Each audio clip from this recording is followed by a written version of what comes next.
Damian. Yeah, Damian. Damien. Okay. So, you know, just a moment to remember, our very first excursion of this tour was to the fire mountains of Timanfaya in Lanzarote. Doesn't that seem a long time ago? Yeah. And today, well, you know, in between, we've seen all those rounded, sandy-coloured ancient volcanoes in Fuerteventura, and then we looked at that Bandama crater in Gran Canaria. Well, now we're going to the crowning glory, not just of Tenerife, but of the whole Spain, Mount Teide.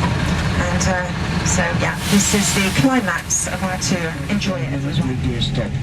Stop that we always like to do for at least good 3 reasons. One is that after a little while on the road, it's always convenient to stop and stretch our legs. Yes. Okay. Yeah. Okay. You let me know. Oh, I've got the engine here next to me, so obviously I don't hear the return back there. Nice. Is that better now?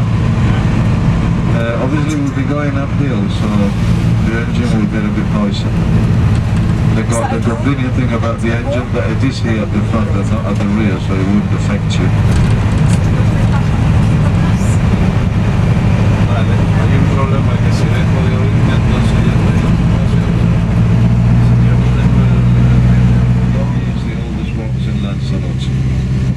One and only island in this place, announcing that an archipelago, I mean the rest of them, were coming up behind, with dates like that going back over 20 million years.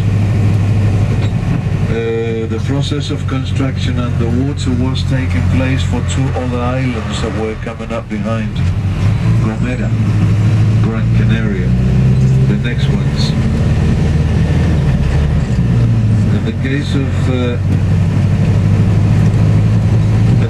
of Gomera, there is a construction that comes above the water just over 15-16 million years ago, but apparently it stops up to the point of disappearing again over the course of a couple of million years by the erosion caused by the sea. Tenerife becomes vertical and Tenerife becomes unstable, because obviously there's a limit of how high you can go without paying a price. And the price was paid. First, a landslide down to the south. The valley of Guimar was created. We don't really have to go there to see what it looks like, because we got a replica there in this very place. 180,000 years ago approximately, another big portion of the island of Tenerife is lost into the sea with another big landslide, and you are in it right now.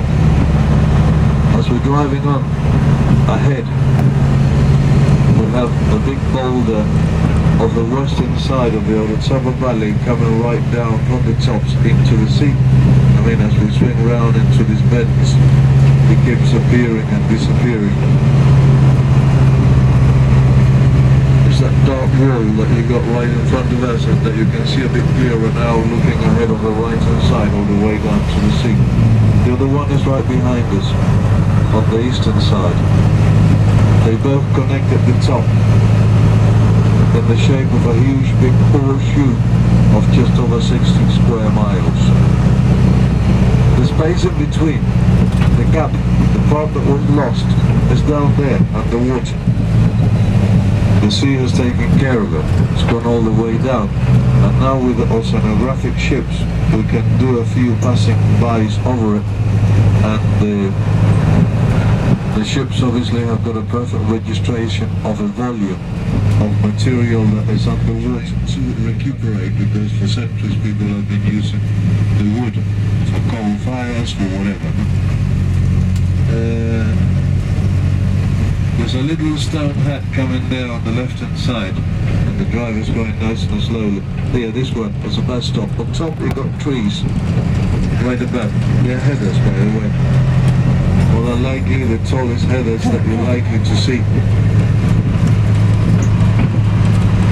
Mind you, if we went to the Mercedes forest or went to the Canary Lagomera, we'll be driving over 400 species of vegetation, and nowadays in here we've got only 20 odds.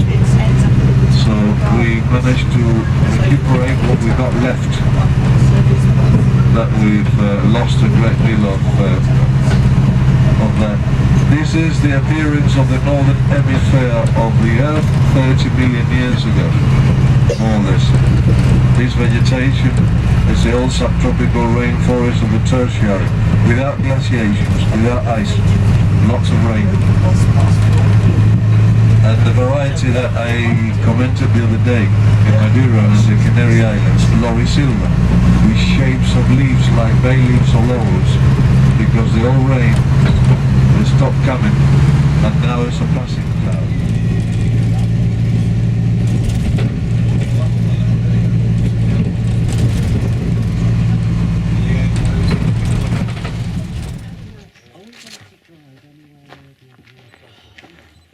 No, not very near because we've gone on the other side of the valley yet. Yeah. Because I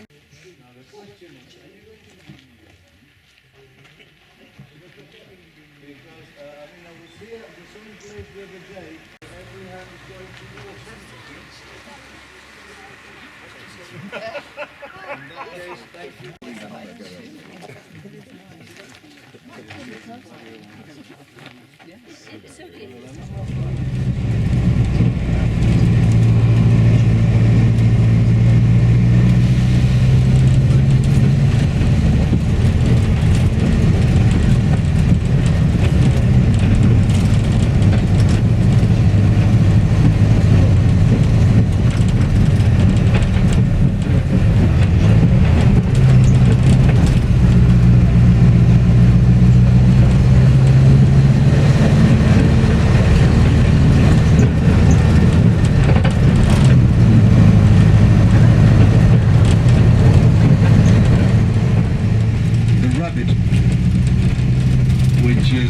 An introduced, like in many other parts of the planet, species. I mean, you can see, for instance, what rabbits are doing to Australia. They become a problem, they are pest, and vegetation disappears under them. They introduce rabbits into the Canary Islands, and they're all over the islands, but I mean, obviously, if you keep a control over them, then you keep them down. Of all the ways of controlling rabbits, hunting is the less cruel of them, and I'm not a hunter myself, but I do understand that as soon as, if you've got to bring down the numbers, I sooner see someone with a double-barrel gun giving them a shot and that's it, than to see them dying nice and slowly and painfully of toxoplasmosis, or myxomatosis, sorry, toxoplasmosis, I didn't think, like I've seen them in Europe. So apart from that, if you give them a shot, for centuries the rabbit has become part of the diet in the Canary Islands. In fact, the inhabitants of Lanzarote are known as conejeros. And conejo is the name of the actual rabbit. Days of hunger in those islands, the actual rabbits lost around the island actually managed to keep them alive. Put it that way. But there they had that sort of added name to them. In a national park where vegetation is absolutely important and where there's not a predator for those rabbits, then obviously they have to keep their numbers down. So in summer and up to, well now, between now and the next month, they will visit the place between Sundays and on Sundays and Thursdays to keep that sort of down. The dogs are obviously all under control with their microchip.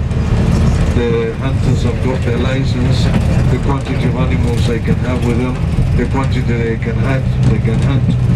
In certain volcanic twisted areas with a lot of hollowness, they use the ferret as well, things like that. And they do, the guards of the park keep a perfect control of everything that comes in and out.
So if the day continues clouded down there, that it might clear up as the day goes on. One thing is for certain, you will see the sun today. It disappeared, and the day is a lot clearer than I expected. I expected a thin little set of clouds traveling over Teide. They've been since last Saturday. I mean, in small quantity, not enough to get the sun away, but it's totally clear. There's not a cloud, except looking out over the horizon. There's not a cloud above us. The day is beautiful and the light is absolutely perfect. The front of that sort of weather right in front of us, towards the western part of the island. Mount Teide on your right hand side. To the left of it, there's a light coloured hill in there. That is pumice stone. Actually, this soft light ground at either sides of the road. I mean, I'm not talking about the rocks. The rocks are lava flows. The sandy texture between them, that's pumice stone. In fact, vegetation is here thanks to that. And the sandy that I was telling you about on the way up, on the left hand side, and right along the front, disappearing in the distance, but we keep on seeing because we're going in that direction, the ring. In 170,000 years we got below us more than half a mile of layers of different activities that have taken place in Teide, and the new volcanism has created itself. So had we arrived at this place at the birth of Teide 170,000 years ago, we would have been at least half a mile deeper down into this hole that we are right now. Because as you can see, we're quite high up in comparison to the wall down there. That wall was a lot taller, the hole was a lot deeper. A small cinder cone in front of us of a different type of volcanoes that you can have in this planet. In the Canary Islands we've got a nice long list of them. In fact, basically every form of volcanism on the earth can be found in the Canary Islands, between La Palma, Tenerife and Lanzarote. This is a cinder cone, a tongue of fire throwing up drops of red hot melted material that contracts and falls like bits of cinders. The Big Depression is not the crater. The Big Depression is the hollowness that is created once that tongue of fire ceases, stops coming up, and the small, because the hole is rather small, swallows, absorbs a tremendous amount of that material into it, like a sun clock does when you turn it round, creating a depression. So you got cinders, ashes on that hill, large rocks on the right hand side from lava flows, and this light material like sand or what the individual grains, the size of a grain of corn or a bit bigger, which is pumice. Pumice is a solidified gas. So pumice always appears, the one and only form that pumice appears is through an explosion, the most aggressive aspect of volcanism. You get an explosion, you get an immense cloud that at the beginning floats in the air because of its tremendous heat, over 1,000 degrees. But as it starts cooling down, it drops down, sometimes like this great big wave of pyroclasts. I mean, I'm talking of something that can travel over a couple of 100 miles an hour, with temperatures between 600 and 800, with other temperatures registered in those materials between the cities of Pompeii and Herculano and Vesuvius, the year 76 of our era. Pumice is the lightest part of our volcanism. In fact, the grains of pumice are so light that floats in water. I mean, here there's not basically any or hardly any in this area, so you realize that there's less vegetation. The plants grow out of the lava flows. Pumice is sterile, it's got no food for the vegetation. promises this material coming up ahead here on the left hand side. Even this green color now on the left hand side, that is promise. It's got no food, but it's so light that absorbs the water, and in a landscape like this, the only water remaining underground would be where there is promise, the one that it absorbed in the winter, thanks to the rain or snow. So if you have a lava flow, you got the mineral composition for the plants, but no water, because lava flows lose the water rather quickly, evaporate or drain. If you've got only pumice in a large quantity, you've got no plants, because there's only water and no food into that ground. But if a layer of pumice covers a lava river, automatically they both get together. One provides the food, the other one the water, and then you got a garden. That's why the areas with lots of vegetation and some without. The material right ahead on the left hand side is the remains of an explosive volcano, while here on the right hand side you got the direction of a lava flow. There on the left hand side you got a huge pile of material mounted up after shooting up into the air and then falling, and with a great deal of promise, as you will see in a moment. This is an explosive volcano. There's a good couple of them in the area. We're just slowly coming into it, and as we go a bit further on we see a large extension of pumice like the one we can see up on the left hand side already among these rocks. Actually, remember years and years ago I had to go to the airport to receive a group when Wings Limited were still operating, and they told me the flight was delayed, so I got into a cinema to entertain myself for the next hour and something. And I didn't even look at what they were offering in there, so I sat down and I saw Telly Savalas with a uniform. The film was McKennan's Gold. They nearly threw me out of the cinema because it was quite serious. They were killing people, and I was breaking my head in laughter. The reason was quite simple. I hadn't drank or consumed any drugs. This landscape here on your right hand side was the one I was seeing. And people didn't seem to realize that it wasn't a desert. It was the cornerstone of this area. They covered about half the desert of Arizona in a quarter of a mile, the Pumice Indus.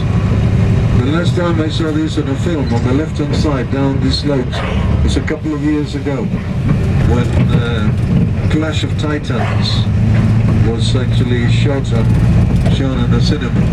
So apart from that, down on the big wall down on the left hand side we had a few spaghetti westerns in the past.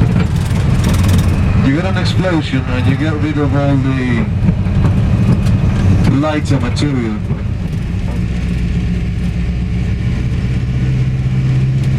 So slogan in tourism, they use quite a number of times over the years of experience that I've got in this field, over 40, the expression an island in the sun. But they weren't talking about the same thing. An island in the sun, islands in the South Seas in a sunny area. The island in the sun today is this place, because if you notice we got a cloud all around. I mean, we can't sit there on the left hand side, it's just showing a little bit because the ridge is tall.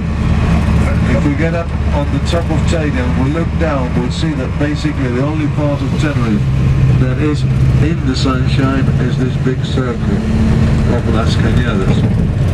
So this is the island in the sun today, the top part of Tenerife.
cobran por entrar en Lanzarote.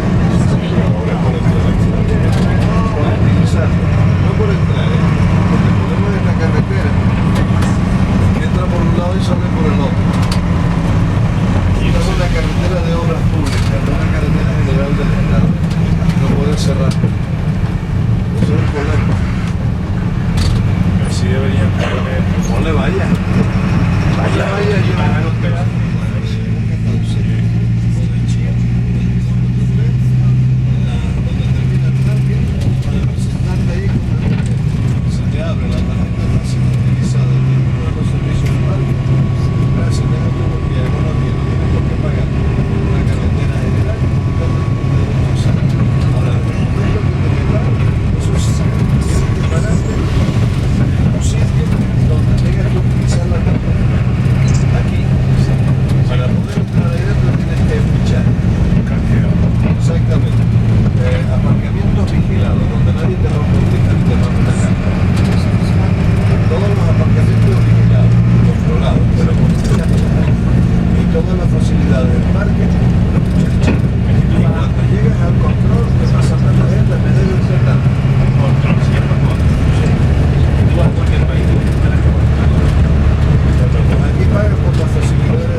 Of Teide right behind us, the south one. Well, we are basically on the top of the base of Teide. We got that half a mile of material underneath of us. There's obviously the lava flows of Teide have been spreading since the beginning, slowly from there on. Ahead on the right hand side, the rock formations which actually belong to the leftovers, to the last materials of a long effect of erosion, plus the actual collapsing of the place which ended up leaving it as they are now, the remains of the base of an ancient volcano. But ahead on the left hand side we have the national parador, the place that we are calling in first of all. There's a small chapel that they built in there, and that was a waste of time and energy and economy, because honestly in all the years I've been there I think I've seen it happen twice. And it's too far away to put a priest in there permanently with his arm crossed for a mass or two a year perhaps. If anyone wishes to get married and pays the priest the transfer to here, then we might be able to. So we'll get in there first and then we'll come down for a visit to the rock formations there on the right hand side.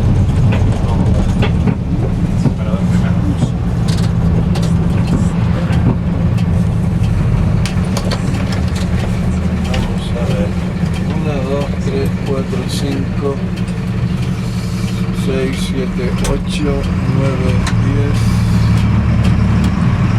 13, 14, 15.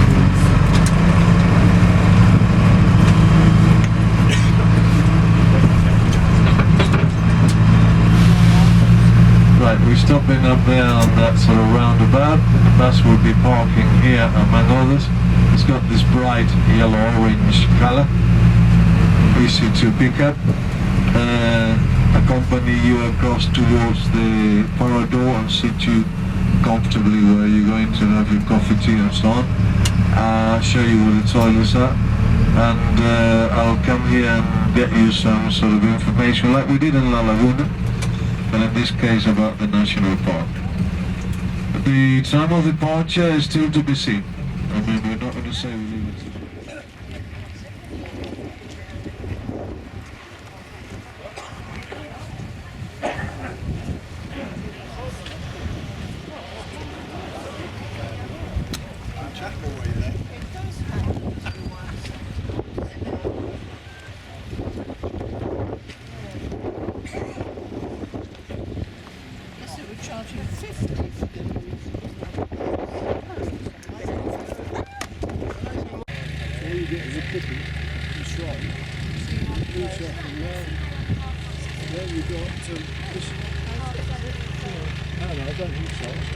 And then here we are. This is where it is. Here.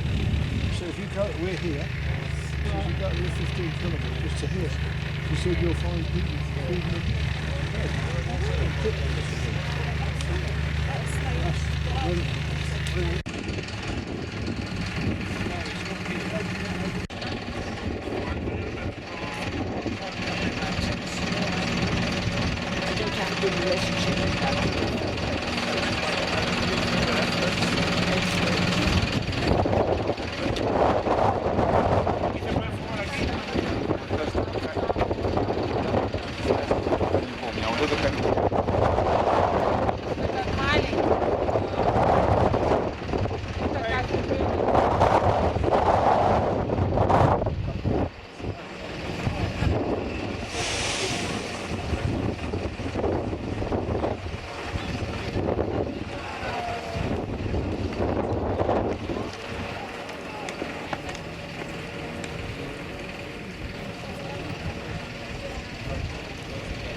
But it's just a quiet period.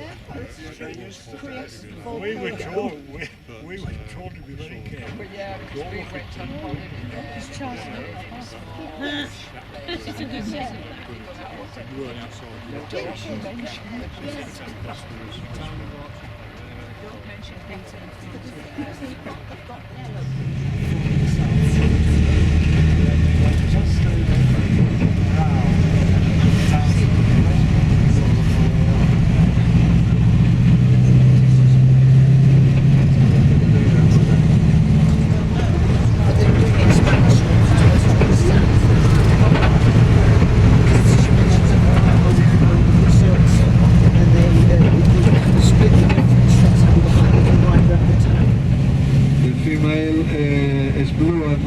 It's not blue on the top. You see a female on the ground walking, and it doesn't look like a blue finch because there's nothing on the color that would say so. But it's the individual bird. In fact, the sun, or in this case the daughter of the skies, it was called by the Aborigines. A bird that, if you see it from above, fuses with the ground and colors, but if you see it from underneath, fuses with the sky. Its blue color is just simply a way to escape from predators like kestrels and so on. When they fly higher than any other bird or prey bird on this island. They can be seen perfectly well up on the tip tops of Teide moving around. They are absolutely well made for altitude. The common finch, the wild canary, shrike together with the kestrel is one of the two main predators. That together with the rabbit population, with the lizards that obviously with the sunshine will start appearing after a while underground, waiting for a better moment, etc. Spring is strong, colorful, and then it disappears. End of June, July, it's a long, dry sort of period. People bring up the the beehives up here, and in fact this area, together with the sounds of Moscow, the northwest of Tenerife, are known to have the best honey that this island can produce. And we get into a long dry summer, well, so long and dry that this is a first change weather-wise outside, because obviously inside here nothing is changing at the moment. Only if a cloud manages to travel over Teide and cover this area, bring in a bit of shade and a bit of water, then the first change would have arrived. But otherwise, easily it could be October, November, sometimes even December before the changes take place. So a long dry period. The vegetation in itself, if you observe them, is chubby, stuck to the ground, rounded in shape, with one simple principle: make sure that the sun never shines in the soil where the roots are, so the plant in itself becomes a sunshade. Lots of tiny little leaves, a very thick wax protection as a skin to ensure that up to 70% of the water content of that plant is between the leaves and the branches, ensures a tremendous amount of humidity in the plants to obviously provide them the survival schemes that they need. And it's also one of the reasons, as I told you the other day, that the actual Aborigines came up at the end of a long dry period. I mean, if you're not from here, if you don't know these things about it, you tell people that the rabbit fits perfectly well in this place, and the goats used to come up in large quantities to herd in the area. You look at the vegetation and you wonder where you're from.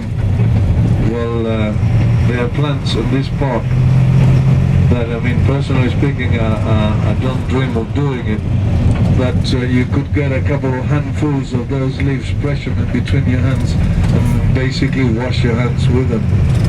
The quantity of humidity that they have inside. The diet of the rabbits is peculiar, because sometimes they go towards certain plants in particular, and you see them biting them and eating them, but they're not really eating them. That vegetation will come right out the other end of the rabbit into little green pellets without having been consumed. The thickness of the wax protection avoids their stomachs to get a digestion over them, but in the first ingestion they extract the water from it, so really the rabbits are drinking, they're not eating. If they go back to the same little sort of pellets and eat them again, then in that case they will be able to consume the food that as a plant it carries inside. So some of the plants up here have got to be digested twice to be able to get the food inside.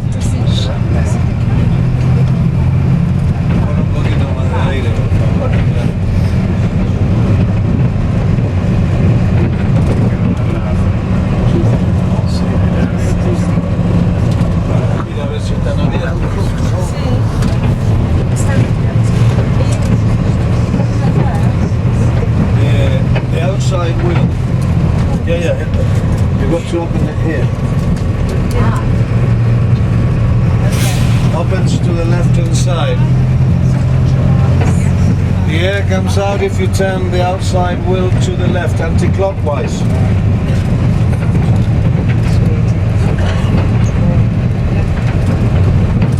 Small turn to the left and you get the air coming out.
the two mountains, the two volcanoes that I told you that remain here in the Rosario Valley. One has got on the right hand side at the bottom a salmon color building, it's a hotel. The other one has got a tiny little white sort of chapel on the top of it. And you pick up the two, create a straight line between them going further on, actually right in front of us down at the bottom. And you got something that looks like a football stadium. It's actually a reservoir which was left. As we get into this bend down at the bottom on the left hand side, the hollowness that they left there after they took all those cinders out, it was used as a reservoir to irrigate the bananas of the area. Chestnuts coming out quite nicely. In fact, the beginning of them is starting to appear. The year is traveling really quickly. The chestnuts in this place have a story to tell. The lovely sweet chestnut trees on the roadside, all filled up with leaves already. And as I said, the beginning of the chestnuts is starting to appear there. The lower side has had the vineyards harvest already. The upper area, they are on it between now and the next couple of weeks.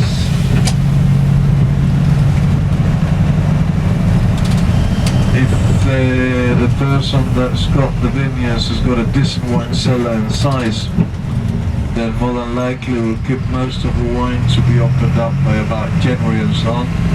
Because make your wine, you let it rest quietly in a good oak cask to get the final touch in it. But you leave a small cask to be opened up in the moment that you run out of wine, that no wine is left in Tenerife. We don't produce enough for the consumption of this island. And St. Andrew's Eve, end of November, is the critical moment. By then the chestnuts are all over the place, so we collect the chestnuts. In some places down the south there's forks meat.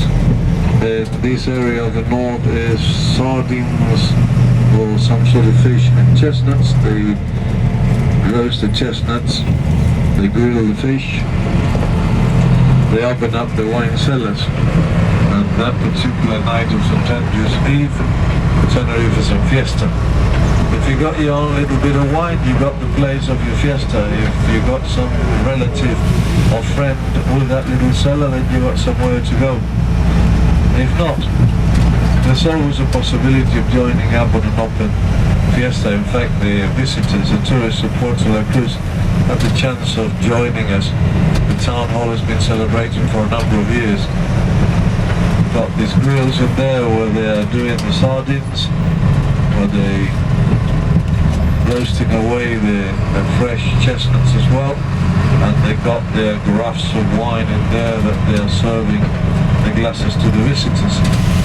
So you throw 3 or 4 euros on the table and you get a plate where you get about 2 or 3 sardines, a handful of chestnuts on the side in there, and a nice decent glass of wine. In fact, you repeat the operation again, and under 10 euros out of your pocket, you got the best part of half a litre of wine in your stomach, half a dozen sardines, and the best part of a dozen chestnuts. I can tell you that you don't have to go back to the restaurant for dinner that night.